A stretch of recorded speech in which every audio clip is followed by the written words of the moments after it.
Thank you. Good evening. Namaste. Jai Telangana. Andarki namaste. I thank Professor Sanjay Jain ji and Sanam for facilitating this event. Very, very happy and very proud to be here. It's an honor, in fact, to be able to talk about my state in a prestigious institution like Oxford, especially in a department where developmental economics is discussed of the various nations. So I'm very happy to be here, to be presenting today. And as all of us know, Oxford is a very age-old institute, which is an institution which is reputed across the world for its research. And very happy to be here because when I speak about Telangana, when I speak about development, in fact, me and Professor were having a off-the-record chat just right now and talking about why do we only talk about developing nations, why not compare it with the developed nations, etc. So there's a lot of theories about it. But practically what I have seen in Telangana, I think bears a lot of weight, and that can be discussed, the model can be discussed across the nation. That is the hope and aspiration that I came here with. Otherwise, it's a very busy time in elections, but I took out some time to come here to make sure that if at all this model and the strategies that we applied for the ground path-breaking development that we have done in Telangana in a very small time, if that can be discussed, I think my one-day travel is totally worth it. So first of all, very happy to be here, and when I am here abroad, I believe I not only represent my state, but I represent the country. And India, which has a very, very rich history of cradling a lot of luminaries from Lord Buddha to Jyotiba Phule to Dr. Ambedkar to Rabindranath Tagore to Jhansi Lakshmibai, Mahatma Gandhi. We can talk about Nagarjuna, who's propagated his Shunyavada philosophy across the world. We can talk about Aryabhatta, who's contributed a great deal to the world mathematics. So when we think about all these great people that our nation has produced, really feel proud to be representing India here. Very happy, very that we are able to continue the legacy of both that enlightenment and that innovation that our luminaries have given us. I just hope we can walk on their path and make them proud.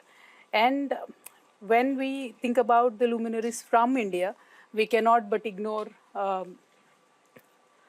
Chanakya. His policies, his theory is known as Chanakya Niti, who spoke of governance for the welfare of the people and society. Sometimes it's used in a negative connotation, but when taken in a right sense, it speaks about the welfare of the people and society, and especially his Ardhashastra that provides timeless insights into the responsibilities of a statesman, a guidepost, I think, that echoes in the visionary leadership of our Telangana Chief Minister, K. Chandrasekhar Rao also. We call him KCR very fondly. So here on, I'll refer to him as KCR.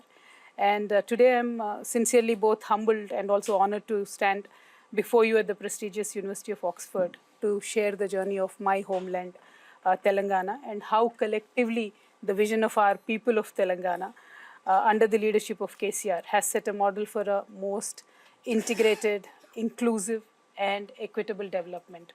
I mean, many people dream about equitable development. We saw it happening, and that's a proud moment for me. I will try and attempt to talk about how Telangana was formed, and then talk about what were the issues that were the most important challenges and how we went on to address it. Well, Telangana is a long-fought journey. Although the state was formed in 2014 in June 2nd, it was a 5-decade-long fight. We were a separate state called Hyderabad State. We existed as a separate state even after Indian independence until 1956. And we were a prosperous state. We were doing good. But then in 1956, a conditional and a forcible merger happened with our neighboring Andhra Pradesh. Then, of course, since then, somehow the merger was never happy, made anybody happy. We were constantly struggling. We were constantly raking up the demand of a separate statehood. That kind of led to a very inequitable development. We've always had this grouse that we did not get our share, and we constantly started raising the issue. But then, of course, in 2001, Honorable KCR had given a proposal to the people of Telangana that why don't we fight in a very peaceful but a political battle to make sure the statehood is achieved. People have blessed him, people have stood with him, and we fought under his leadership from 2001. And of course, the central government at that point of time, or the party was aspiring to be coming back to power at that point of time, they promised to support this demand for the first time. So in 2004, it was for the first time ever that central government acknowledged that the demand for Telangana state exists, and they agreed and they put it in the common minimum program. But then, of course, after the elections, they chose to disregard the demand. They reneged back on their word, and they shattered the hopes of people of Telangana. So KCR had to come out, then go on to the fast until death in 2009. Then the announcement of Telangana had happened. Well, the separate statehood movement was full of flip-flops. From 2009 until 14 also, we were constantly seeing this turmoil happening. But finally, in 2014, June 2nd, the state was formed. So this is exactly 9.5 years back. And when we look back in 9.5 years, how was Telangana? Because I was just interacting with people here, and she was very happy. Sorry, I don't know your name. Sahishnavi was very happy that she visited Hyderabad and she's seen unprecedented growth. But in 2014, that was not the story.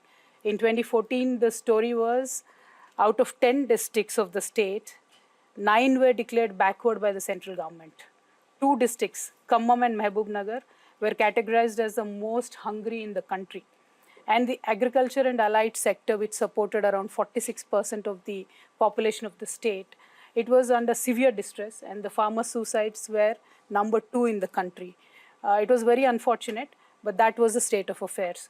And we were a severely power distressed state. The shortage of power was around 2,700 megawatts, which ultimately led to a power cut of about 4 to 8 hours across the state. And that resulted in industries being shut at least for 2 days in a week, so they could operate in shifts. And neither we had adequate surface water for irrigation, nor did we have enough water for the drinking water. Also, of course, when your whole 9 districts are backward, revenue of the state was in shambles. So that was the situation in 2014, and that was the situation in which we inherited the state. But then what did we do? How did we change that situation from being a power deficit state, from being a state which had no drinking water, from being a state which had no irrigation water, now to a power surplus state, now to a state where we are number 2 in paddy production? How did that transformation happen? And that is the story I'm here to share with all of you. And the leader, KCR, he was an agitator. He was constantly agitating for the state. He has a very sharp wit and a sharp tongue. So he never spared anybody during the agitation. So people did have this fear that what will happen once the Telangana state is formed? How will the rest of the Hyderabad, rest of the people will be taken care of? But what I have seen for any society to transform, the prerequisite is that the leader of that state should understand how to convert his negativities into positivities. And I've seen that change happening in my own leader. Overnight, from an agitator, he became an administrator. He made a statement saying, everybody is equal to me. He stopped using sharp words. He worked in silence. He worked with strategy, which he was always known for. And he worked with commitment and dedication. I think that is a prerequisite that undertook this paradigm shift. And of course, I am very well aware that I am standing in the Department of Economics, so I can't be giving flowery speeches. I should throw in some hard numbers at you. So I will do that too. But I'll have to tell you that from 2014, the careful balance of government spending, both in investing in infrastructure and also welfare, I think that took the state to the next level. So when we talk about the growth of Telangana in the last 9.5 years, the average of Indian GDP, when you look at all the 9 years, is 118.2% in the last 10 years, from 2014-15 to 2022-23. Whereas the Telangana's average is 155.7%. That's the increase of GSDP. So we always grew over the national average in the last 10%. So our contribution of Telangana state to the central's GDP grew from 4.1% in 2014 to 4.9% now in 22-23. But then the population was constant. It's 2.9 since 2014 till date. So that being constant, this contribution to GDP is the actual wealth or the contribution of my state to the country. Well, other than that, of course, economists take seriously the per capita income of any nation or state. So in 2014-15, we were at 1,12,162. Now, this year, we are at 3,17,115. So we have literally doubled the per capita income of our people. And this is in less than 10 years. But then see, per capita income also at times can be deceiving because growth could be stagnated in few people's hands and not everybody probably gets a benefit of the growth. So there is a concept called as Gini coefficient. The lower it is, the better it is for the people. The lower it is, that means everybody gets enough share of the income. I'm very proud to tell you that my state, Telangana, ranks #1 amongst all states in terms of equitable income distribution. And our Gini coefficient is 0.10, which is literally on par with the Nordic nations or even better than most of them. So this is the thing that makes us all happy. The poorest of the poor is getting the benefit. Everybody is getting the benefit. And how did we achieve this? My personal love and India is an agrarian nation. We have to understand the fact. Any investment that we make has to be in agriculture. It cannot be ignored. That factor is taken very seriously in Telangana. 46% of our population is into agriculture. So we've made very, very serious investments in agriculture. In 2014, when we started, our agriculture growth was minus. It was minus 0.7%. And now, when you look at 2023, it is 37% in positive. So we have grown leaps and bounds in agriculture. And agriculture allied sectors, it could be dairy, fisheries, meat, poultry, etc. That we have grown by 13.3%. That was also negative, but we've grown now. And the best part is even during COVID, we've kept on growing at 15.7%. And this is primarily because government intervened and procured every last grain of the crop or the yield that the farmers got. So they didn't have to go around trying to sell it, but the government purchased it, and that is how the farmers got the money.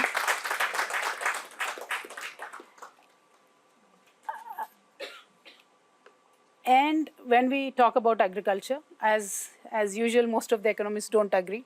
I believe economists, most of them are very elitist. When somebody wants to give an incentive to a person who is investing 2,000 crores in a company, that is fine. But when a government wants to offer an incentive to a farmer with 2-acre land, that is somehow looked down upon. But in Telangana, we've decided to hold the hand of the farmer from the tilling of the soil to the yield of the crop. So even before they start tilling the land, we give them investment incentives.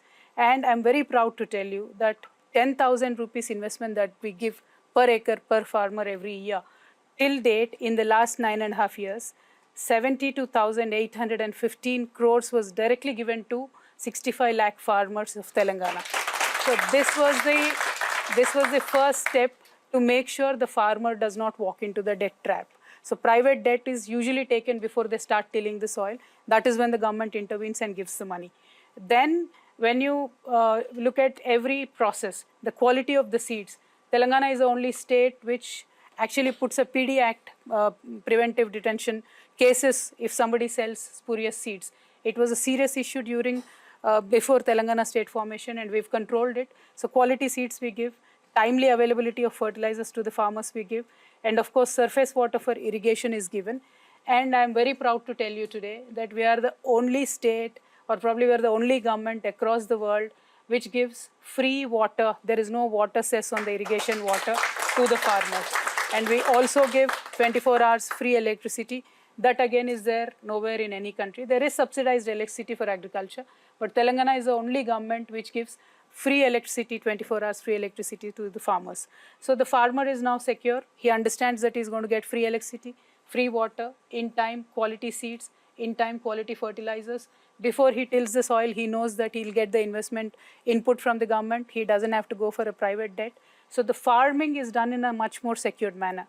The most important thing, other than all of these factors, is a farmer who has a 1 acre land or a 2 acre land or a half acre land. Earlier also had the land in his name, but the records were never clear. In India, in many of the states, it is still the issue. So if a farmer has to go for, raise a loan for anything, for a child's education or for some personal use, banks will not give him loan. Despite having a land, he will never get a loan. But the biggest revolutionary step Telangana government has taken up, we've introduced blockchain technology to map the land holdings of each and every farmer.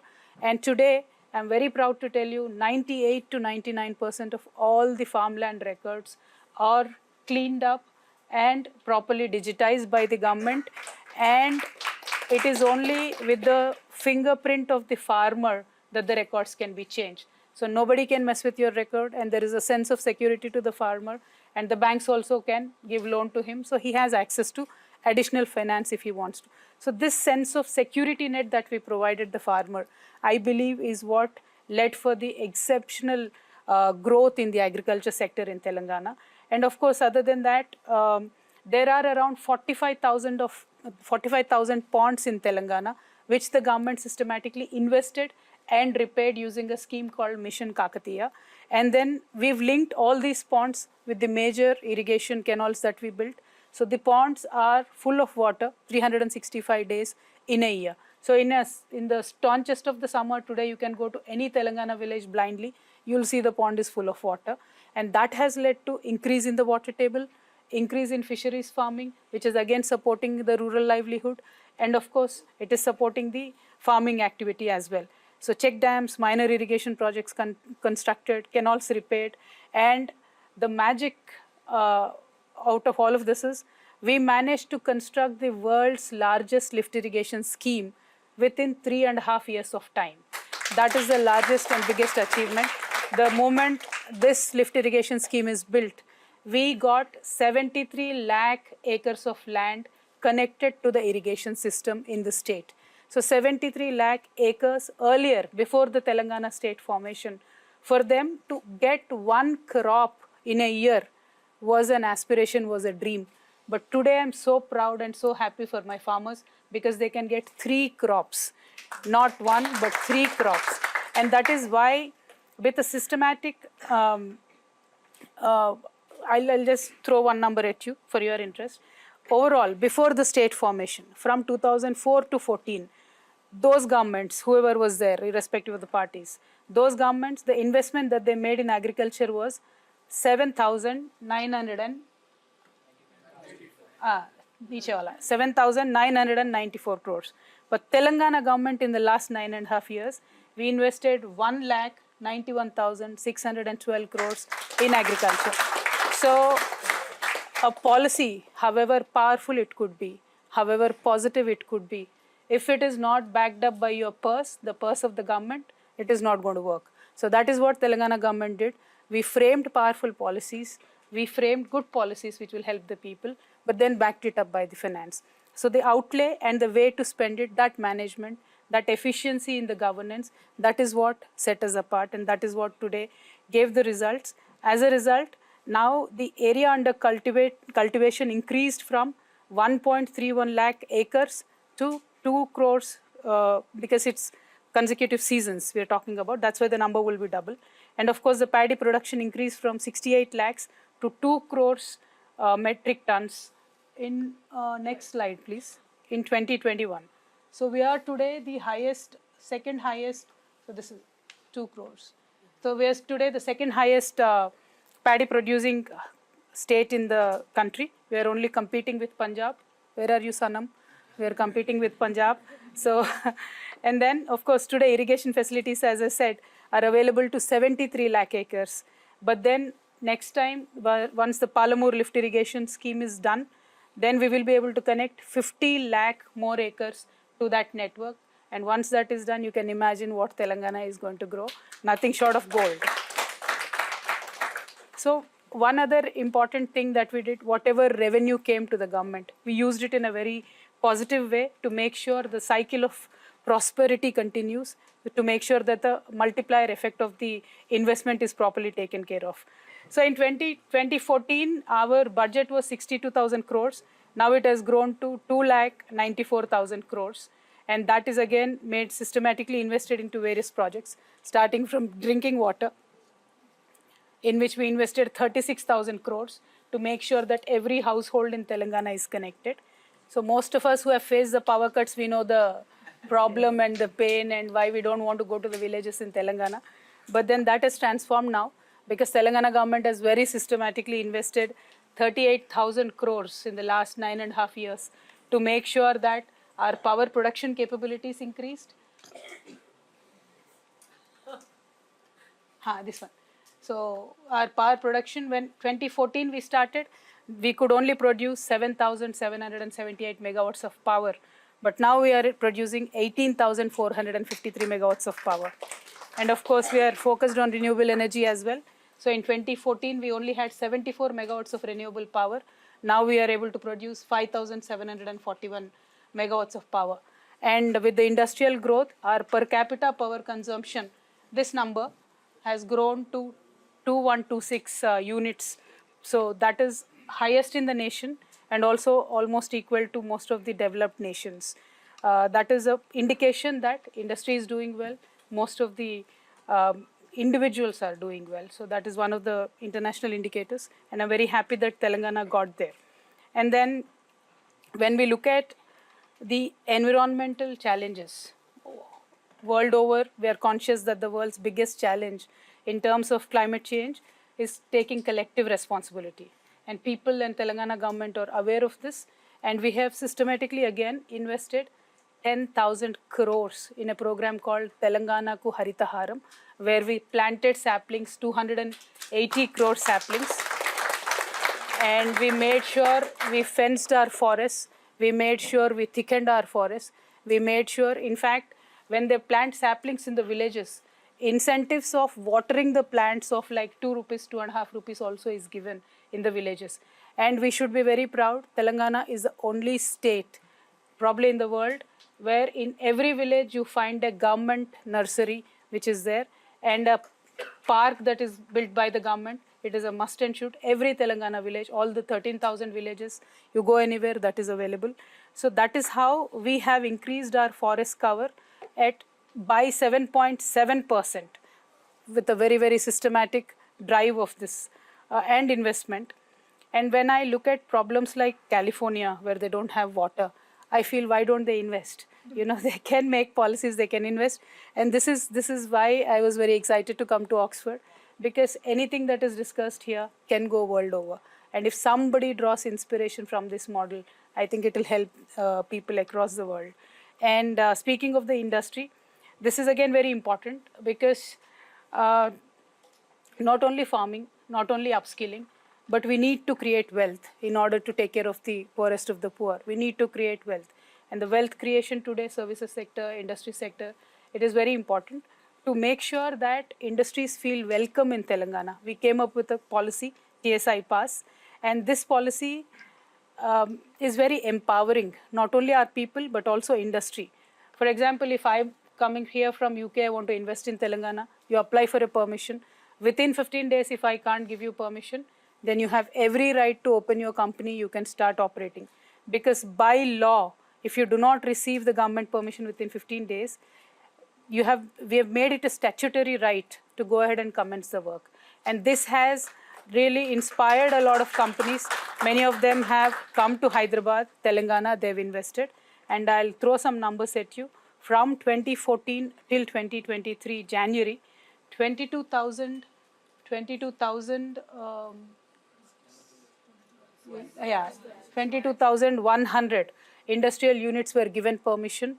Almost all of them have started operations, and the investment worth 3,31,000 crores, that is close to USD 40 billion, is what a small young state like Telangana could attract. And the jobs created, these are direct jobs I'm talking about, or 22,36,000. There will be more than that indirect jobs that will be created. And of course, the activity that brings and the cities they build, that is the growth that you actually see and perceive when you visit Telangana. And of course, IT, we've progressed leaps and bounds. The IT exports in 2014 were 57,000 crores. Today we are at 1,83,000 crores. Top 5 IT companies, Apple, Google, Microsoft, Facebook, Amazon, 4 of them came to Hyderabad after Telangana formation and after the TSI pass was rolled out. So that clearly is a success of the policy and also clearly a success of visionary leader like KCR Garu. And of course, one other thing that might interest you, Professor Jain, we are the only government probably which has a government-led incubator which can accommodate about 4,000 startups at any point of time. We have T-Hub 1 and 2, and of course we have a exclusive women incubator. It's called V-Hub. That is again government-led, government-supported, government-mentored. So access to finance, training, mentorship is also all taken care by the government. This is also very unique. Nowhere across the globe you see that. And of course, not only making sharp policies, our leader is a person not only with the highest IQ, but he has the highest EQ as well. So he thinks with his heart. I would say that because also I'm his daughter, I understand how he thinks. He has a very sharp intellect, but when he sees a humanitarian situation, he will not think about anything, he'll directly jump into it. For example, I'll tell you, one day we were just discussing, I had received an application of a person who is suffering with elephantiasis, where one leg gets very fat, they can't move. It is a disease, but then that person kind of cannot move out of the house and not work. I just asked our leader that this is a situation, how can we help them? With one pen stroke, immediately 80,000 such people across the state started getting pension from that very day and moment. So that is the emotions with which our government works. And we are probably the only government where, unfortunately, if somebody passes away in a government hospital, we have a special vehicle to transport the dead body from the government hospital to the village, to the doorstep of a person.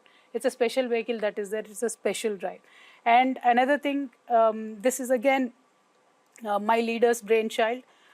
Pregnant women across Telangana, institutional delivery was missing.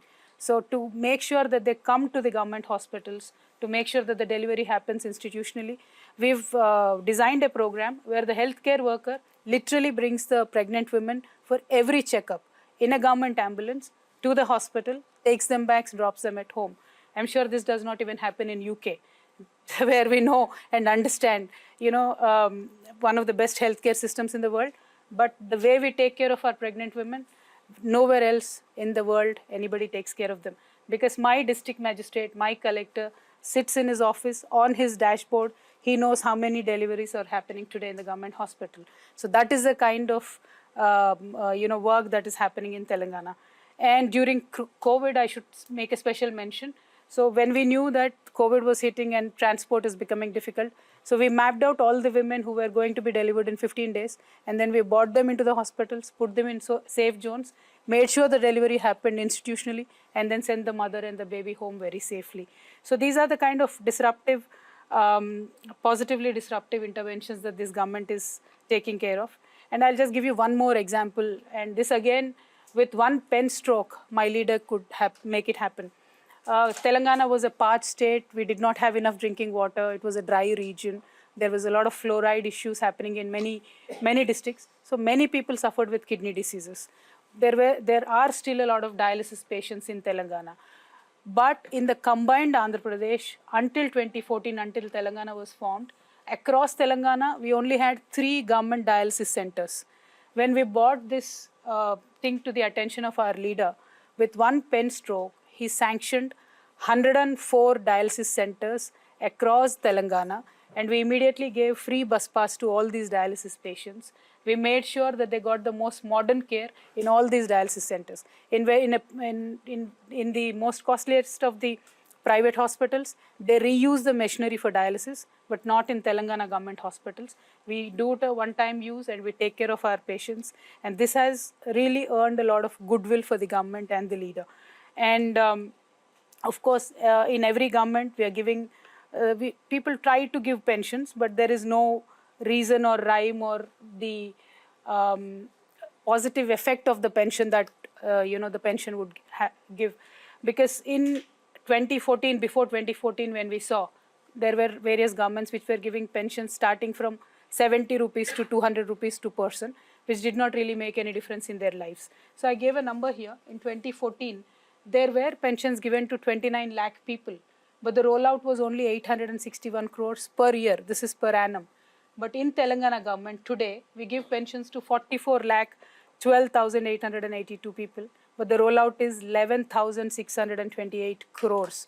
So unmatchable number, amazing number, which again creates a very positive impact in the lives of the peoples. So this is the positivity that this government is bringing in.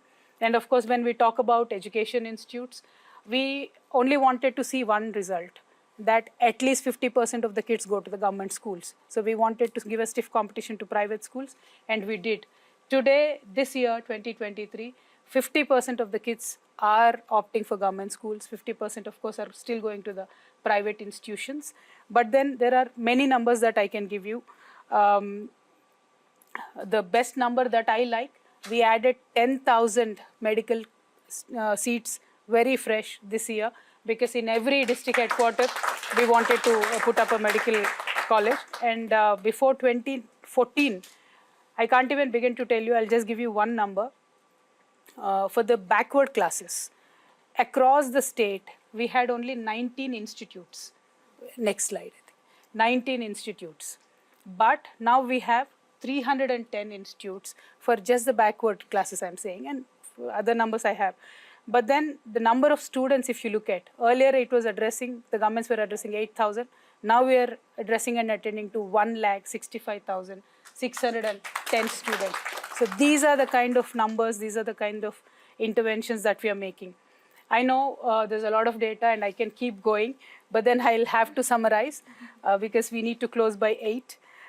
What I feel is the vision of KCR and this model transcends, all economic matrices. It just touches a human angle in governance. And I understand in economics, we always talk about the scarcity drives you to make certain choices. We did have scarce resources when we became a state. We were in dire condition. We were in distress. But the choices that we made led us in a very right way. And we hung on, we held on to those choices. And that is how we are able to create wealth today. And I believe a leader or a society should know how to harness the power of the raw resources that nature gives you into real wealth. I'll give you one example. Godavari River, Pranahita River was always there. It was there before KCR, it is there now, it will be there after KCR also. But the way KCR could build a world's largest lift irrigation project in 3.5 years and could irrigate 73 lakh acres just within a period of 3.5 years, no other leader thought about, no other government thought about. So that is the difference I'm talking about. How do we as a society harness the raw power of the nature that bestows us, and how do we convert it into real wealth? So today, whatever is grown in those 73 lakh acres, that is the wealth of our state. And that is how our GDP is growing. That is how we are growing as a nation. So, the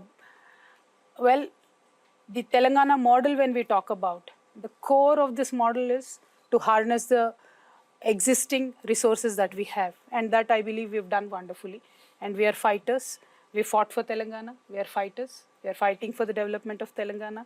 And there is a joke in general about governance. They say if there is a bad government and you give them Sahara Desert, what happens is they'll create a scarcity of sand also. So that is bad governance. But when you want to look at a good governance, you should come to Telangana. I invite you, Professor Ji, please come to Telangana with your entire department. No, seriously look into what we have done. Tell us where we can improve, or tell the world what is working for us. And you can never get a better example than Telangana, because we were under duress and distress. But then how we transformed, the positive interventions that we've made. I only gave you some 4 or 5 examples. That could be agriculture, that could be pensions, but there are many more. We almost have 252 programs that attend to various sections and sectors of the population. So I really do invite you. Please do come down. And one of my very, very favorite program is Dalit Bandhu program, because it addresses to the most oppressed section of the society. The idea is to uplift any Dalit family out of the poverty line. So there is a direct benefit transfer that is given. And this will be very interesting for you and economic students. Generally, when government give away a loan, even if it is 1 rupee, there are 100 conditions with it. This 1 rupee should be used in this particular way. This 1 rupee should be used, or you should show us how this 1 rupee is going to be paid back to us, etc. But this Dalit Bandhu program, where we give 10 lakh rupees to a Dalit family, we gave them so much freedom. We said, if you want to use this 10 lakh to pay your debt, pay it off. All right, from next day you start afresh. Or you want to divide it into 5 units, use 2 lakhs for this, use 3 lakhs for that, use 3 lakhs for this, you're free to do so. Or 4 people who get Dalit Bandhu, all of you can come together, take 40 lakhs, create a good industry with it, do something else. That freedom was given. So we grounded these projects, and the success rate that we are seeing, the wealth that the government could create for these families, and the permanent upliftment of these families above the poverty line. I believe this is something very groundbreaking. No government has ever done it. No government ever gave this kind of freedom to utilize the grant that is given to them. And this is only Telangana government that is given. And that I can proudly say is the Telangana model of governance. And ultimately, when we look at what all we have done, we gave our society a confidence to, pick and choose what they can do, what they cannot do, where they want to go. If a person from a humble background wants to go study in UK, we are giving them scholarships. If they want to still continue with the traditional livelihood, we give them help from the government. We help them upskilling. Today, I'm very proud to tell you that kids who have gone to do their IIM, IIT, they're coming back and training with us, because our government gives a entrepreneurship program, mentorship and finance to them. So they're coming back after IIT, IIM to the Telangana government, training, and we've trained more than 2,500 people like that, and we've created entrepreneurs. So there are many, many schemes. I can go on and on. I have a huge list. But end of the day, under a decade of self-rule and under the able leadership of a world-class intellectual, Telangana is still, recuperating, realigning. We are still rediscovering, because the pain that we have gone through, the suffering that we have gone through, the decades of neglect that we have gone through, the generational loss of opportunity to create wealth, to become a different people and a society that we've lost, we're still recuperating. So we're stabilized in this 10 years, but this is our springboard now. From here, we will again, jump back. We will have to achieve much more. Now I can say we can dare to dream much bigger dreams than this. And under the able leadership of KCR Garu, I believe we will continue to do so. And once again, in the growth, in the development of any state is the development of the nation. India is also growing. India will become much bigger. And with leaders like KCR, with models like Telangana, where that can be applied universally to the nation, to the world, I'm sure we will grow as a country, and we will be awesome, amazing. Thank you. Jai Telangana, Jai Bharat.